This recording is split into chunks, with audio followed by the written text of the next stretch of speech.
আজকের এই তৃতীয় বর্ষ পদার্পণ করে পশ্চিমবঙ্গের গণ্ডির মধ্যে সীমাবদ্ধ নেই, পশ্চিমবঙ্গের অলিগলিতে সীমাবদ্ধ নেই, ভারতবর্ষের কাশ্মীর থেকে কন্যাকুমারিকা পর্যন্ত অল ইন্ডিয়া কোরআনের আলোর ছায়া, অল ইন্ডিয়া কোরআনের আলোর বার্তা পৌঁছে গেছে।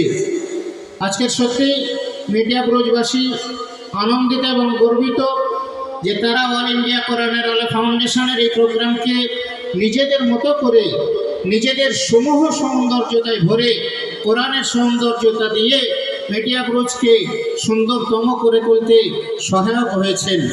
আমি বারের মতো এবারেও সেই সমস্ত কোরআন পিপাসুদেরকে আমি অভিনন্দন জানাচ্ছি, সেই সমস্ত কোরআন পিপাসুদেরকে অল ইন্ডিয়া কোরআনের আলো ফাউন্ডেশনের পক্ষ থেকে সাধুবাদ জানাচ্ছি, যারা আমাদেরকে আজকের এই প্রোগ্রাম সুন্দর সুচারুরূপে সুসম্পন্ন করার সুযোগ প্রদান করেছেন। আমি তাদের জন্য ঠিক যেমন বিশ্ব মাঝে সমূহ কিতাবের মধ্য থেকে কোরআনের যেমন সুউচ্চ মর্যাদা আছে, আমি রব্বুল আলামিনের কাছে অল ইন্ডিয়া কোরআনের আলো ফাউন্ডেশনের পক্ষ থেকে মিডিয়া ব্রজবাসীদেরকে সেই সুমহান কোরআনের মতো সুমহান সুমর্যাদা দান করার এবং তাদের কাজে কর্মে তথা তাদের জীবনের প্রত্যেকটা আঙ্গিকে আল্লাহ রাব্বুল আলামিন যেন বরকত দিয়ে ভরপুর করে দেন, এই দোয়া আমি অল ইন্ডিয়া কোরআনের আলো ফাউন্ডেশনের পক্ষ থেকে মিডিয়া ব্রজবাসী, বিশেষ করে আজকের যারা এই প্রোগ্রামকে অ্যারেঞ্জ করেছেন তাদের জন্য করছি। আমরা দেখতে দেখতে প্রতিযোগিতার শেষ পদক্ষেপে পৌঁছে গেছি। আজকের এই প্রতিযোগিতার সেমিফাইনালের প্রথম রাউন্ডের শেষ প্রতিযোগী ফাউজান আসাদ মন্ডল, জামিয়াতুল কিরাত কাফলাতা, গুজরাট। আমরা সত্যি আনন্দিত যে আজকের ভারতবর্ষের 16টা রাজ্য থেকে আগত প্রতিযোগীদের তেলাওয়াত আমরা শ্রবণ করেছি। আমরা জানি পাশের দেশ বাংলাদেশ কোরআনের অঙ্গনে অনেক বড় খিদমত করছেন, কিন্তু তাদের যে পরিধিটা সেটা পশ্চিমবাংলার থেকে সামথিং কিছু বড়।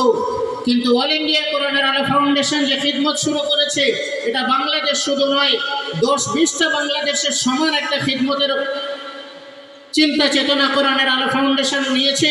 আপনারা যেভাবে কোরআনের আলো ফাউন্ডেশনকে সহযোগিতা করছেন, যেভাবেই করছেন, আমি কোরআনের আলো ফাউন্ডেশনের পক্ষ থেকে আপনাদের সবার কৃতজ্ঞতা জ্ঞাপনের সঙ্গে সঙ্গে আপনাদের কাছে এই দোয়া চাই, আল্লাহ রাব্বুল আলামিন ভারতবর্ষের বুকে কোরআনে কারীমকে এমন সুন্দর থেকে সুন্দরতম মজমার মাধ্যমে উপস্থাপন করে এবং আগামীতে বিশ্ব মঞ্চে যেন আমাদের এই লুকিয়ে থাকা, হারিয়ে যাওয়া, অবলুপ্ত হয়ে যাওয়া এই কোরআনের পাখিদেরকে আমরা যেন বিশ্ব মঞ্চে উপস্থাপন করতে পারি। আপনাদের সহযোগিতার সঙ্গে সঙ্গে আপনাদের ইজতিমাই তথা ইনফিরাদি দোয়ার আশা করছি। আল্লাহ রাব্বুল আলামিন অল ইন্ডিয়া কোরআনের আলো ফাউন্ডেশনকে কবুল করুন, অল ইন্ডিয়া কোরআনের আলো ফাউন্ডেশনের পরিবারকে কবুল করুন। আল্লাহ রাব্বুল আলামিনের সঙ্গে সম্পৃক্ত যারা আছে সকলকে আল্লাহ রাব্বুল আলামিন খুলুসুল লিল্লাহিয়াত দৌলতে মালামাল করুন, আমিন। এই কোরআনে কারীমের তৃতীয় বর্ষের সেমিফাইনালের শেষ প্রতিযোগী ফাউজান আসাদ মন্ডল, জামিয়াতুল কিরাত কাফলাতা, গুজরাট।